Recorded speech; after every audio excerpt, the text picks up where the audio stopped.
Hey, welcome back to my spiritual therapy. It's Miss Mocha, your spiritual therapist. So I'm coming to give you my part 14, my final part of my story behind the children of Israel led into their promised land. Okay, and so I'm reading out of Deuteronomy chapter 33, verses 34, the last two chapters of Deuteronomy. And so just to recap a little bit, I'm not going to make this video long at all, but it starts in chapter 33 with Moses blessing the children of Israel before he passes away. So this is what 33 is about. It goes over the specific blessings that he left each tribe. So he blessed them tribe by tribe. And I think because it gets a little long explaining what these blessings are, I'm just going to come back with another quick video outside of this just to read the actual verses that talk about the blessings for each tribe, just so we'll have that and know that too. So that's what 33 talked about.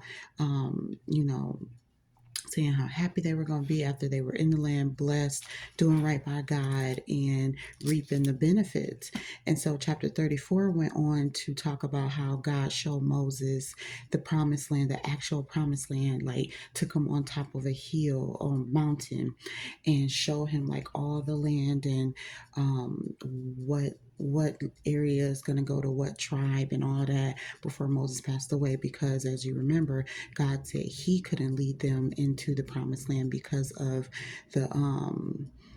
the way he turned his back on God in the wilderness. And so yes, he was just showing him so Moses could see it with his own eyes before he passed away, that he did do right by God and led them. He did what he was supposed to do, what God had called him to do. He was God's servant. So he was a servant of the Lord up until 120 years old, and then he passes away. But before he passes, he blesses all the tribes and he sees the actual land. And then Joshua, the son of Nun, takes over as the leader. And so what it says is that he was full of the spirit of wisdom, for Moses had laid his hands upon him, and the children of Israel hearkened unto him and did as the Lord commanded Moses. So it's like Moses' spirit transferred into him. Joshua is what I got from that. It's like God just laid Moses down to rest, but transferred his living spirit into Joshua. And so, although it goes on to say that there was never not another prophet like Moses in Israel, so it wasn't that Joshua was like Moses, but he just had a spirit of wisdom, so he was able to do God's work, be a servant also, and lead them, but not like Moses. And then it talked about how God knew Moses face to face. Moses was very special in that he showed him the signs and the wonders. He had Moses do when he instructed Moses to lead the children of Israel out of Egypt, and out of that bondage and out of the hell that they were in. And there's only one so far that's been like that, his precious servant Moses. So Moses was a big deal. I would love to be like Moses. I would love to be face to face with God.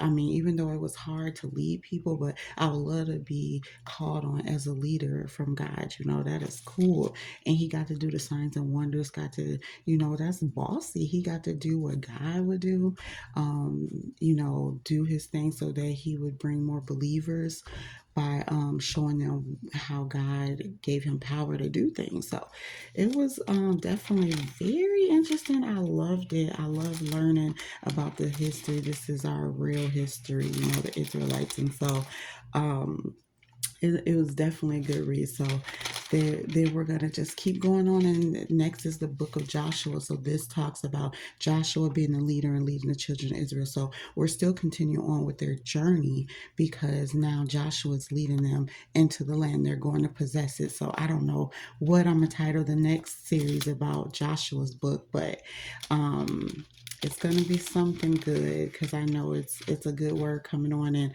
how they were under Joshua's leadership. And, did they listen? Did they stray away? Did they get into trouble?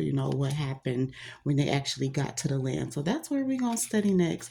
When they actually got into the land and took it over and possessed it, what started going on? What started happening? So, as always, thank you for listening. This is my little series on the history of the children of Israel because God woke me up as being one of them. I don't know how, I can't explain it, but I just know that He said, I am one of these tribes of Israel. I'm an Israelite woman. And so, since I woke up to that, I wanted to read the Bible to learn the history of the Israelites, my history, and then what I learn, I teach others. I teach y'all, I teach us all, because we should always be learning our true history, what God says is our history, so that we'll know how to live our lives, how to make the good choices that we need to make to stay righteous and stay on God's path. So, all right, that's it. I'm not going to make it long. Thank you for listening.